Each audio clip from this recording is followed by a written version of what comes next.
हिमाचल प्रदेश अपनी परंपराओं और अपनी जो पुराने रीति रिवाज है उनके लिए ख़ास तौर पर दुनिया भर में जाना जाता है।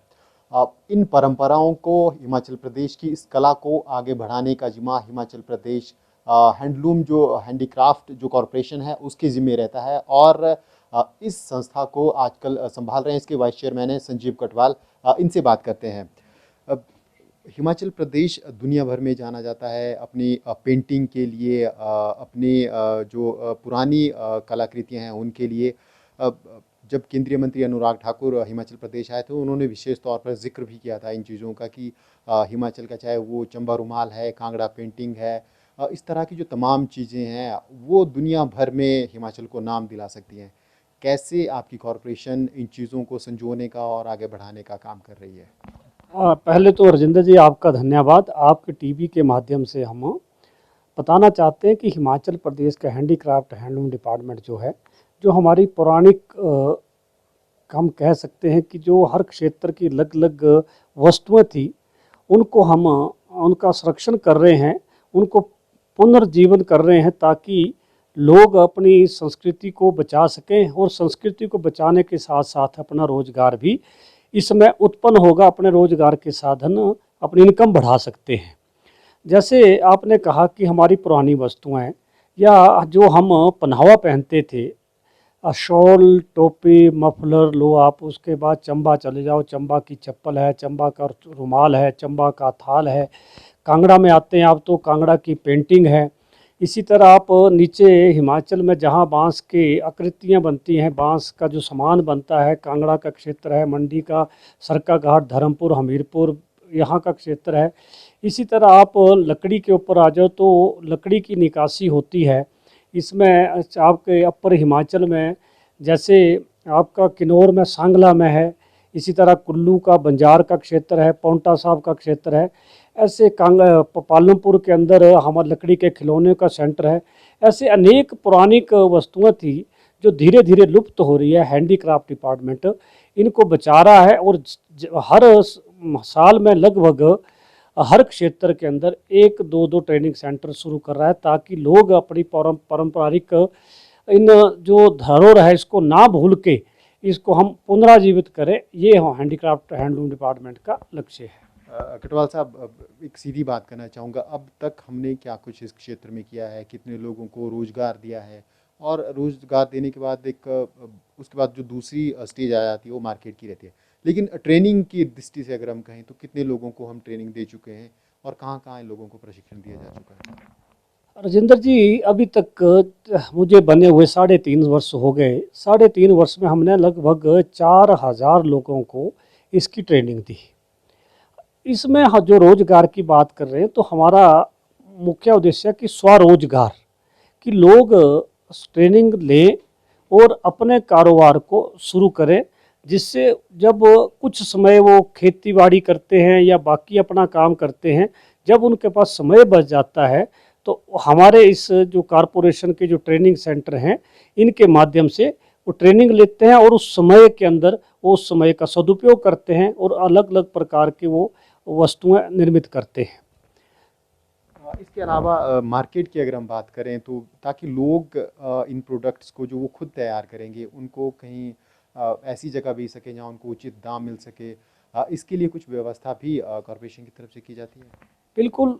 हाल ही में माननीय मुख्यमंत्री जी के समक्ष हमने एक MOU साइन किया है फ्लिपकार्ट के साथ, और फ्लिपकार्ट का MOU जब हमारे साथ हो गया तो जो आर्टिजन है, जो निर्मित जो वस्तु बनाता है, वो हमें सामान देगा और फ्लिपकार्ट हमारे साथ डिमांड करेगा, उस प्रोडक्ट को हम फ्लिपकार्ट को बेचेंगे।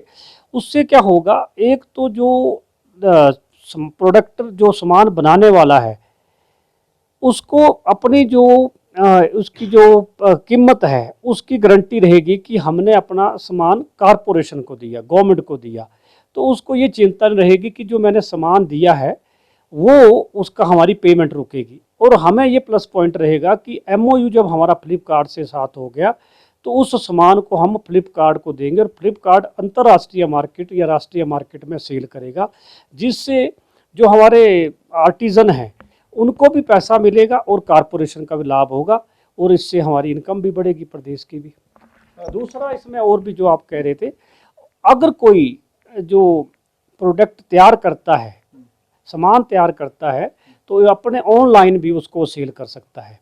तीसरा, यहाँ जो टूरिस्ट प्लेस है, जहाँ हमारी शॉप्स भी हैं, हमारी दुकानों के ऊपर भी वो अपना प्रोडक्ट या सामान को दे सकते हैं और उसके बदले में उनको पूरा पैसा मिलता है, क्योंकि कारपोरेशन से पैसा सामान देने से उनको ये चिंता रहती है कि मेरा पैसा जो है वो मर जाएगा या मुझे पैसा नहीं मिलेगा। बिल्कुल। पिछले दिनों आपकी तरफ से एक एग्जीबिशन लगाया गया था शिमला में। वहाँ पे जो कारीगर आए थे, उनसे भी हमने बात की। तो उन्होंने एक दिक्कत जाहिर की कि जो लोन उन्होंने लिया था उसको वापस करने में परेशानी हो रही है। मतलब अगर कुछ कहें तो हम फाइनेंशियली क्राइसिस ज़रूर कारीगरों के समक्ष रहता है। उसको ओवरकम करने के लिए भी क्या कुछ हम कोशिश कर सकते हैं कॉरपोरेशन की तरफ से, या फिर उनके मार्केट को, उनके प्रोडक्ट को इतने अच्छे दाम मिल जाए या इतनी डिमांड हो जाए ताकि जो फाइनेंशियल क्राइसिस हिमाचल प्रदेश में अधिकतर कारीगर अगर हम कहें तो जूझ रहे हैं, जो छोटे छोटे कारीगर होते हैं अपने घरों पर काम कर रहे हैं, तो फाइनेंशियली उनको स्ट्रेंथन करने के लिए भी कोई नई लोन का पैकेज या कुछ इस प्रकार की चीज़ें हैं जिसका वो लाभ उठा सकते हैं? हाँ, एक तो कारपोरेशन का क्या है कि कोई भी आर्टिजन जो है जब सामान खरीदता है तो 10% सब्सिडी मिलती है, जो कि कारपोरेशन NHDC वहाँ से मिलती है, नंबर एक। नंबर दो, उन्होंने जो लोन लिया है, अब इसकी तो मुझे जानकारी नहीं है, लेकिन मुख्यमंत्री स्वावलंबन योजना से वो लोन ले सकते हैं, जिसमें जैसे आपको पता ही है मुख्यमंत्री स्वावलंबन योजना के अंदर सब्सिडी भी है और लोन जल्दी मिल जाता है। कोरोना काल के बीच में ये समस्या फेस करने को आई कि वो पूरे राष्ट्रीय अंतर्राष्ट्रीय मार्केट के अंदर, जैसे आपको पता है कि कोरोना काल में समस्या आई है, लेकिन अब धीरे धीरे जैसे कोरोना काल ख़त्म हो गया है तो दोबारा जितने भी हमारे आर्टिजन थे या कारीगर थे उनका सामान बिक रहा है। और इसी लिहाज से हमने 3 तारीख से लेकर 7 तारीख तक 2 साल के बाद एग्जीबिशन लगाई और उसका अच्छा रिजल्ट मिला। आज के देश जैसे कोरोना ख़त्म हो जाएगा, हमारी एग्जीबिशन जो है वो और जगह लगेगी। और आजकल हिमाचल का हमारा गोल्डन जुबली सेलिब्रेशन कर रहे हैं, हम कोशिश कर रहे हैं कोई एक बहुत बड़ा ऐसे 5-6 दिन का एक एग्जीबिशन लगाएंगे, जहां हिमाचल प्रदेश के जो आर्टिजन हैं वो आएंगे और एग्जीबिशन में हिस्सा लेंगे और उनका आने जाने का खर्चा भी कारपोरेशन करती है। जहाँ भी वो जाते हैं उसका सारा खर्चा कारपोरेशन करेगी। जी जी। अब इसके अलावा अगर हम कुछ नई चीज़ों की बात करें, चाहे वो एग्रीकल्चर सेक्टर की हो, हॉर्टिकल्चर सेक्टर की हो, अब इस तरफ भी कुछ बढ़ावा देने का, ध्यान देने की प्लानिंग है? कुछ फ्यूचर प्लानिंग क्या है कॉरपोरेशन की? कारपोरेशन का उद्देश्य है कि हम कम से कम 5 साल के अंदर 5,000 से अधिक लोगों को ट्रेनिंग दें। हमने इस बार जो निचला क्षेत्र है, जहाँ बांस ज़्यादा होता है, वहाँ पर हमने अधिकतर बांस पे आधारित ही ट्रेनिंग सेंटर खोल रहे हैं, चाहे धर्मपुर का क्षेत्र है, परागपुर का क्षेत्र है, हमीरपुर का क्षेत्र है, इस तरफ।